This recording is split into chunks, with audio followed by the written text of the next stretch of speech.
This is your GMA Regional TV. Buong puso para sa Pilipino.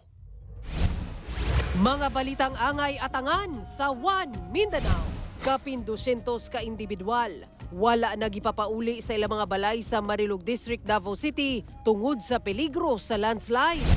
Regional Director sa PRO 11 nga si Police Brigadier General Nicolas Torre III gi-relieve sa pwesto. Cagayan de Oro City Council nang hunaw sa pogo operation sa syudad. Pagkor daw ang mihatag og permit. Ito ang GMA Regional TV One Mindanao. Mayong hapon Mindanao, kini ang GMA Regional TV One Mindanao. Hatod namo ang pinakadagog pinakauling balita sa Mindanao. Ako si Sara Hilomen Velasco, live gikan dinhi sa GMA Davao Complex. Cyril Chavez, live gikan dinhi sa GMA Cagayan de Oro Station. Nagpaymangno ang COMELEC Region 11 nga did-an na ang malafiesta nga pag-file og Certificate of Candidacy sa mismong COMELEC office alang sa mga buot magpapili sa 2025 midterm elections. Atong saro ng detalye nini pinaagi ni Argil Relator live. Argil.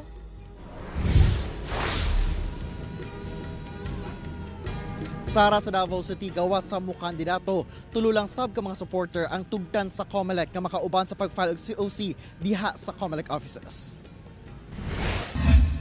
Dili sama sa milabay nga filing of Certificate of Candidacy nga daw fiesta ang eksena tungod sa mga paandar sa mga taga-suporta. Buot matud pa sa COMELEC nga mahimong hapsay og organisado ang pag-file og COC karong October 1 to 8 sa mga buot pagpapili sa umaabot nga 2025 midterm elections. Sa Davao City, sanglit huot ang area sa COMELEC offices gikan sa District 1, 2 ug 3. Bawala na ang daghang supporters nga makasulod sa Magsaysay Park. Taman lang sila sa mismong gate nga distansya sa mismong opisina sa COMELEC.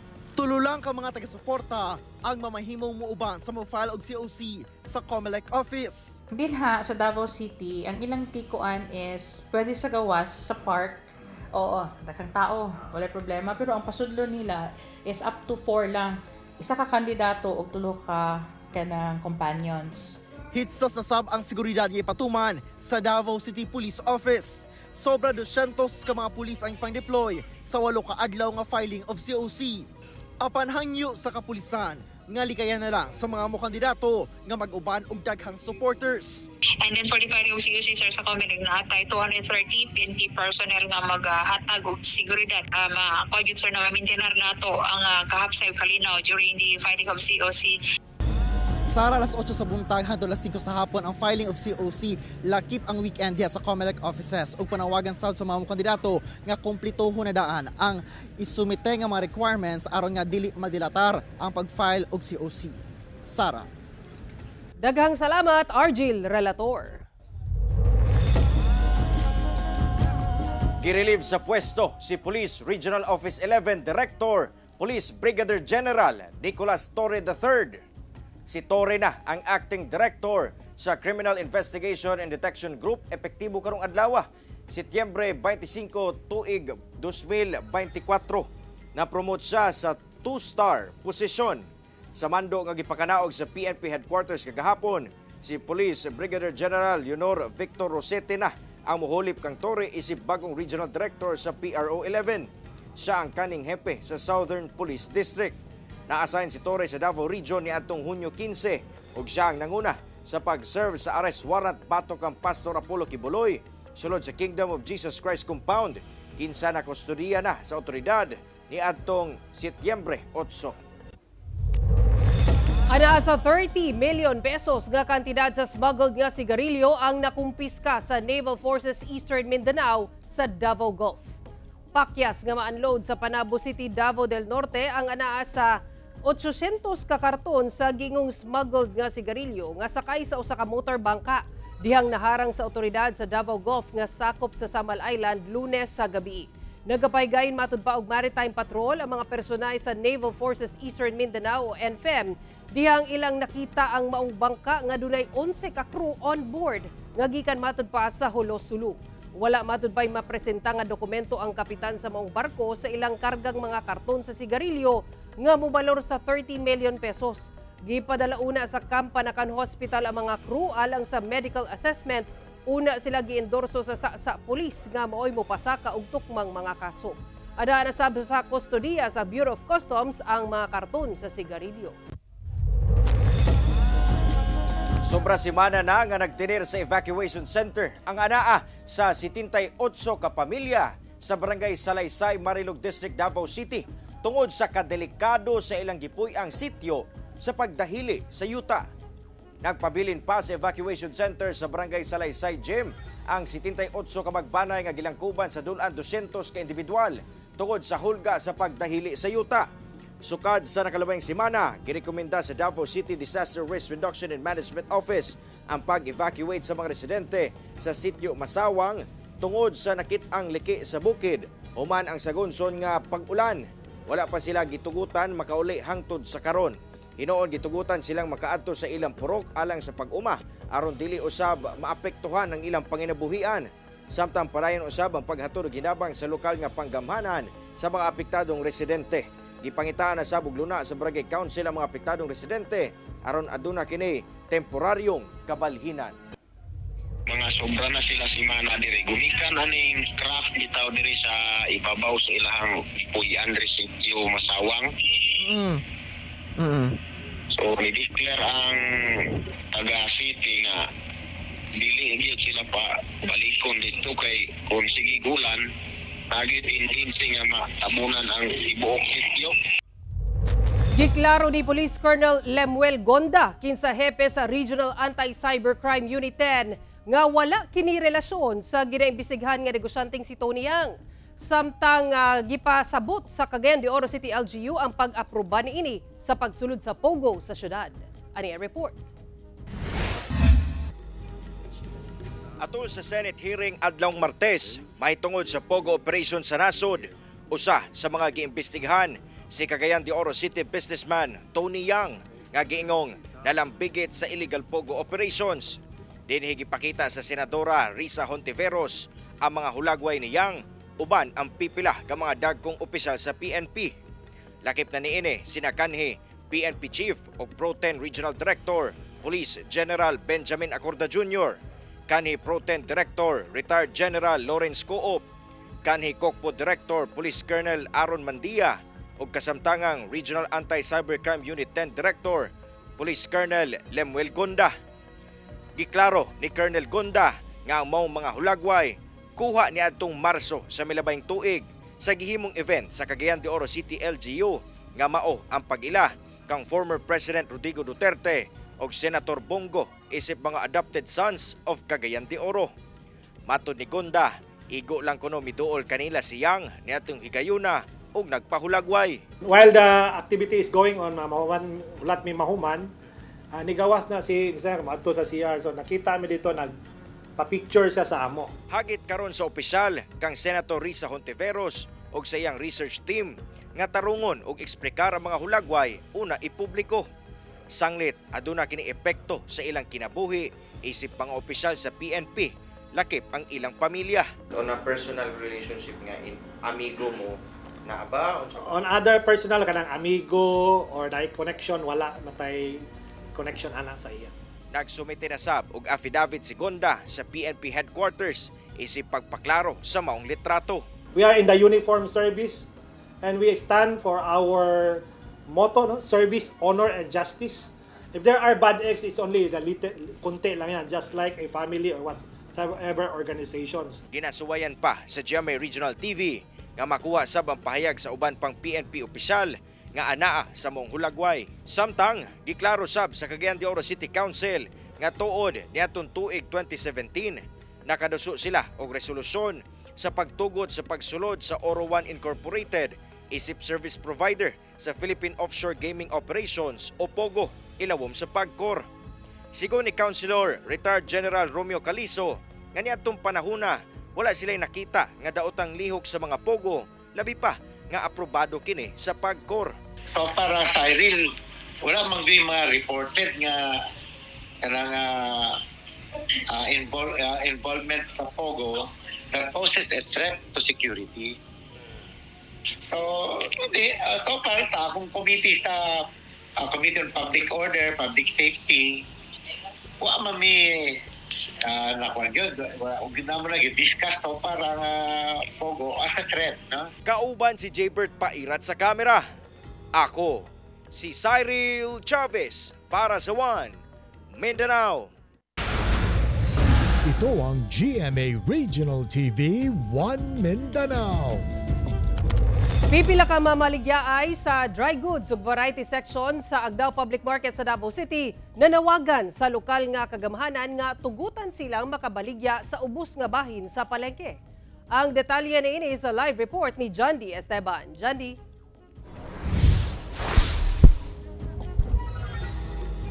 Sara, nagpasibaw sa ilahang problema ang Agdao Farmers Market Vendors Association kalabot sa kamingaw sa Agdao Public Market. Maglisod matud pa sila og apas sa ilahang renta tungod sa hinay ang palit.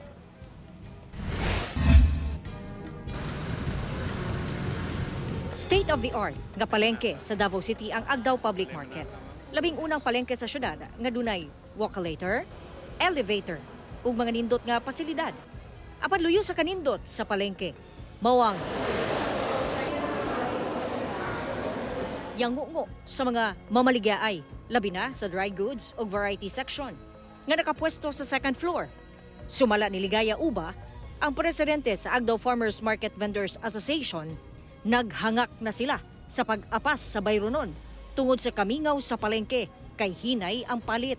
Nagi mga times na udto na lang 100 pa ilahang halin. Out of 79 vendors sa variety, murag mga 30 lang ana ang open. Out of 38 sa dry goods, 14 lang ang open. It's because kung mag-abli sila, mas maipagmubayad sila sa renta kaysa mo abli sila, mo incur pa sila sa overhead. Sa among paglibot sa second floor sa maong palengke, tuod man, daghan ang sirado nga mga stalls ug pipilara ang abli. Natugutan naman daw ang mga vendors nga makanaog kaniadto sugod alas 3 sa hapon hangtod alas 9 sa buntag kinaugmaan sa may isdaan ug didto mikita sila. Apan gipabalik na po daw sila sa taas tungod wala nay agianan ug naabli na ang walkalator nga matud pa musaka ra daw ang mga mamalit. Pero mingaw gihapon. Problema po daw nila tung mga nagabaligya sa ubos nga wa gabayad sa LGU. Duna na sila'y napadala nga sulat sa LGU. Ang ilaha lang ginatubag na maghulat sila sa market committee meeting. And mudagan pa maguna siya mga pila ka adlaw. And ang mga vendors diri gabayad everyday. Ang ilahang hangyo maong tawhanong kaluoy sa lokal nga paggamhanan. Nga unta daw matugutan sila nga makabaligya sa ubos. Hangyo mi sa amo ang pinanggang mayor kay Mayor Baste Duterte na nami letter sa iyang opisina o kay Attorney Layog. Nga unta, madungog na ang amo ang hangyo nga sige migbalik-balik apan always lang kami nagahulat ug nagalaom nga unta matugutan ang among mga hangyo nga simple lang man nga mukita ang mga vendors aron makarent, makabuhi sa ilang pamilya, makapaeskwela sa ilang mga anak. Gipaabot sa GMA Regional TV 1 Mindanao ang problema sa mga vendors sa Davao City Economic Enterprise. Atong ilang request, amo po itong gibuhatan o na proposal na mo sa market committee. Ito lang, katong scheduling, sa layout, ubos itong mga guidelines, guided po ito sa market committee. Ang i-propose na po naman na ay specific time na pwede na po sila maggamit sa baba. Dugang ni Makalipes. Nasabtan na ako ito na tay challenge karon sa mga parang talipapa but we are closely coordinating man po sa atong ASO kay sila man to naga-clearing sa atong mga vendors na illegally naga-surrounding Agdao. Sara, ang reklamo pod no, sa mga customers, mahalan sila sa mga palaliton diya sa Agdao Public Market. Pero sumala sa mga vendors, kinahanglan nila mupatong sa ilang mga palaliton kay maglisod sila og bayad sa ilahang renta nga alang sa ilaha is mahal ra daw kaayo. Mo nang sa karon walay mahimo ang mga vendors kun dili ang sa gubangon ang matag-adlaw sa pagpanikamot nga mahalinan. Sara. Daghang salamat, John D. Esteban. Rido sa duha ka grupo ang gitudlong hinungdan sa magduha na kasimana nga bakbakan sa usa ka barangay sa Malabang, Lanao del Sur. Duha ang kumpirmadong patay samtang upat ang samdan sa ulahing pinusilay sa duha ka grupo niadtong Martes, Setyembre 24 sa Sitio Lati, Barangay Bakayawan, Malabang, Lanao del Sur. Sa ulahing report sa kapulisan, giila ang duha nga namatay nga sila alias Fahad ug alias Nudin. Tungod sa mong kagubot, apektado ang duha ka barangay nga Bakayawan ug Tubok kung asa gatusan ka mga residente ang namakwit. Sa karon naka-full alert ang kapulisan ug militar aron magpatunga sa nag-away nga duha ka grupo. Nadaro sa usa ka truck nga dunay kargang sinakong semento ang Center Island sa MacArthur Highway sa Matina, Davao City. Inay sa highway, makita ang ana-ana nagpatong sa mismong Center Island sa MacArthur Highway sa Matina, Davao City. Kining truck nga dunay kargang mga sinakong semento. Perteng gubaa sa mga bakal nga barandilya ug mga pananom dihang nadaro ni kini sa truck alas 11 Lunes sa buntag. Sa investigasyon sa Talamo Police, padulong sa bangkal ang truck apan dihang pabahada na. Nawad-an matud pa og preno ang truck, busa nawad-an sabog kontrol ang driver niini ug ang resulta nadaro niini ang Center Island. Nadanyo sab ang truck. May na lang kay walay na angin sa hitabo. Ingon man nadamay nga laing sakyanan. Abagahon sa nakabangga ang pagpaayo sa nagubang Center Island.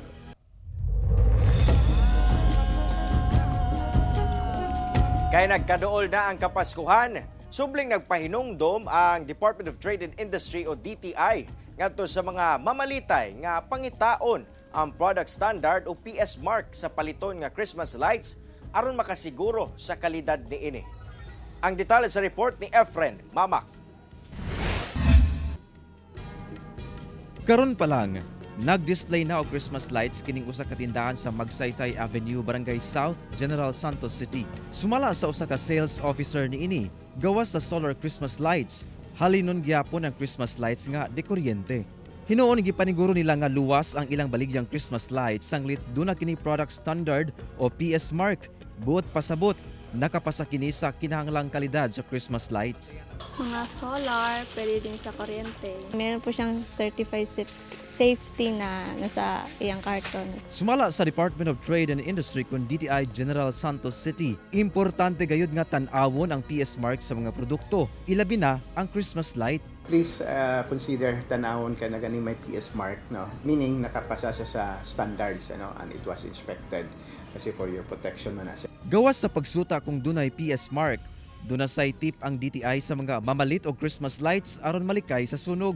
Naay mga Christmas lights na designed for outdoors and designed for indoors. Kanaganing number of kanang isaksak nimo siya sa kadaghan hindi siya advisable. Pero compromise ka ana imong safety or what, diba? Dagang mga reported na mga sunog, like nasa sulod sa balay, then napabayaan or what. So kasi we do not know kung until when nga mo bigay gyud siya, no.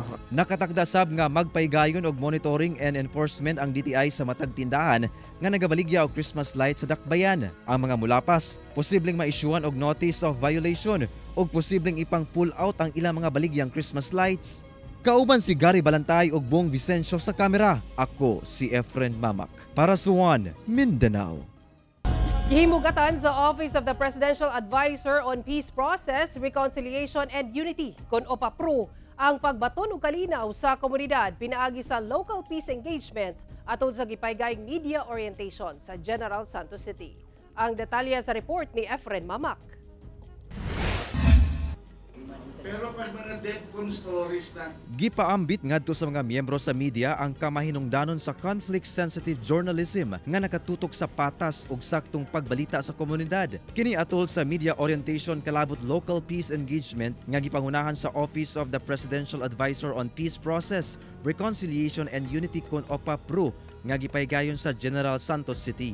What the audience asks will determine what information they need, and based on that information we can recalibrate, we can improve, we can enhance our messaging, pero again nakaangkla pa rin sa ating overall communication.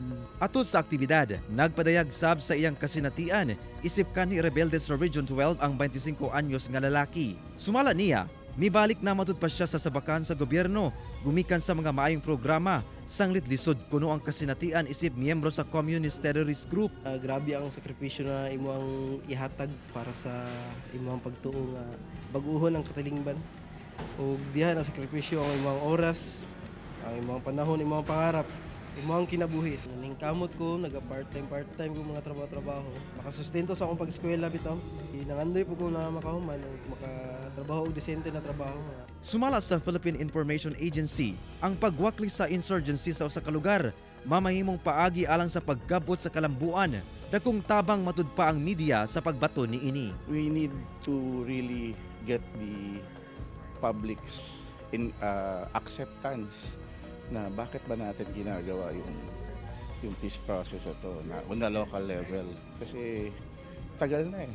Yung insurgency has been there since late 1960s. So it's almost 60 years. So hindi tayo nahihirapan mag-develop yung bansa natin kasi yun nga, may mga conflicts. Kauban si Gary Balantay sa kamera. Ako si Efren Mamak para sa One Mindanao. Ito ang GMA Regional TV 1 Mindanao.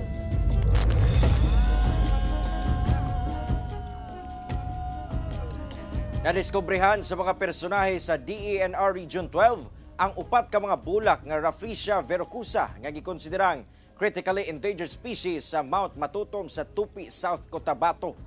Gipaubos na sa monitoring ang upat ka mga bulak nga gitawag nga Rafflesia verrucosa. Humad kini na diskubrehan sa mga personahe sa DENR Region 12 sa Mount Matutom Protective Landscape sa Barangay Cablon sa Tupi, South Cotabato ni adtong Lunes. Duha niini nakit-an sa sitio natal Ngisi sa maong barangay kung asa ang usa wala na mibuka. Samtang ang laing duha niini nga mibuka na ang nakit-an sa sitio Glandang sa maong barangay Sab. Matod sa DENR, among klase sa bulak endemic sa Pilipinas. Apan gikonsidera na kining critically endangered species. Busa, sumala sa DENR, kinahanglang mas pahugtan pa nila ang ilang conservation efforts aron maprotektahan ang susamang tanom nga anaa sa Mount Matutom.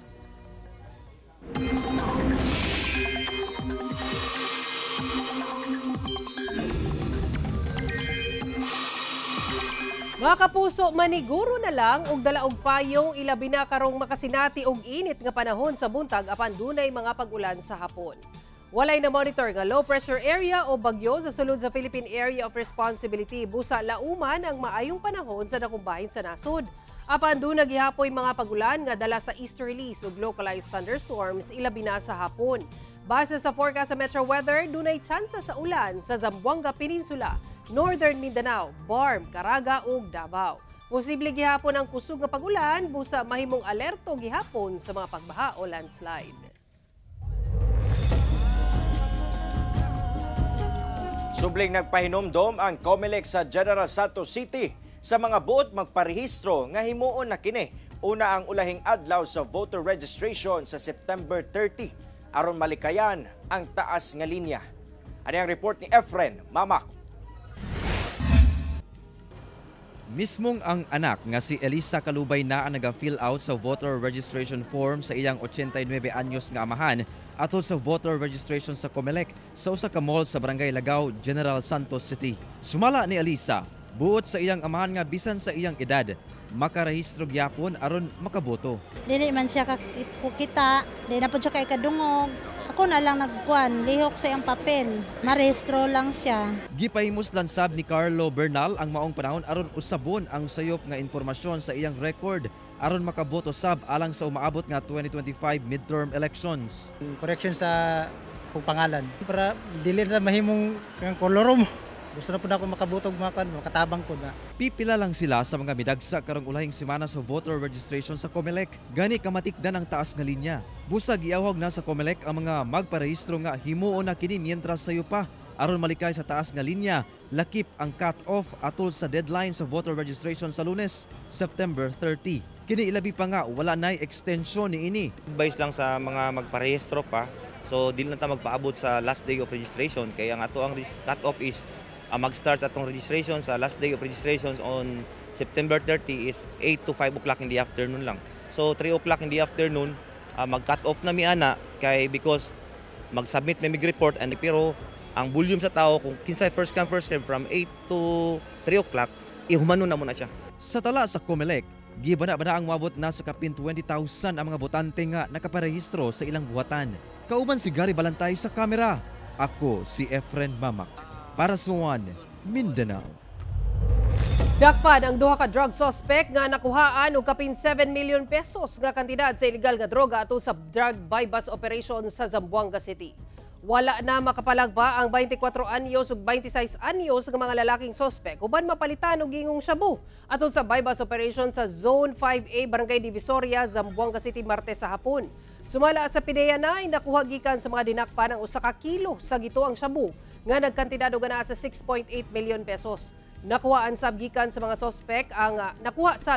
suspect ang buy-bust money ug ubang drug paraphernalia. Na-recover sab ang duha ka motorsiklong gigamit sa mga suspect. Kasong paglapas sa Comprehensive Dangerous Drugs Act ang atubangon sa mga suspect nga wala na mihatag og pahayag. Mga kapuso, 91 days na lang una ang Pasko.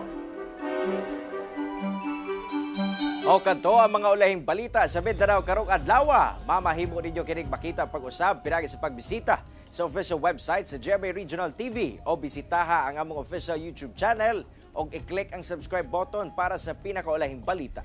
Daghang salamat sa atong mga kapuso sa Mindanao nga nagalantaw kanamog sa atong mga kapuso abroad. Padayon lang sa pagtutok sa mga lokal nga balita matag adlaw tungod sa GMA Regional TV, Local News Matters. Kami ang GMA Regional TV 1 Mindanao, tibok persa para sa mas dakong misyon ug mas halapad nga pagserbisyo sa nasod.